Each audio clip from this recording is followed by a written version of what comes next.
नबी करीम सल्लल्लाहु अलैहि वसल्लम फरमाते हैं कि एक सहाबी हुजूर की बारगाह में आया, अर्ज़ किया, या रसूल अल्लाह सल्लल्लाहु अलैहि वसल्लम, परेशान रहता हूँ अपनी आखिरत के लिए, और ये भी बड़ा अल्लाह का फजल है कि कोई आखिरत के लिए परेशान। हुजूर, मैं अपनी आखिरत के लिए बड़ी परेशानी में रहता हूँ, कोई ऐसी बात बता दें कि रब मुझे निजात अता कर। तो नबी पाक सल्लल्लाहु ताला अलैहि वसल्लम ने एक ही बात इरशाद फरमाई, फरमाया तुम अपने रब के साथ बददयानती न करना, अल्लाह तुझे निजात अता कर देगा।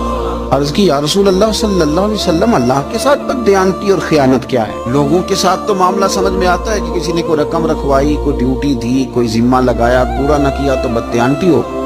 अल्लाह के साथ बददयानती का माना क्या है? तो नबी पाक सल्लल्लाहु अलैहि वसल्लम फरमाने लगे, वो काम जो तुम्हें खालिश अपने रब की रिजा के लिए करने चाहिए थे, उन कामों में अगर तुमने नीयत कर ली ना कि लोग भी देख ले, खैर का भी तुमने इरादा कर लिया, हुक्म दिया था अल्लाह रसूल ने, करने थे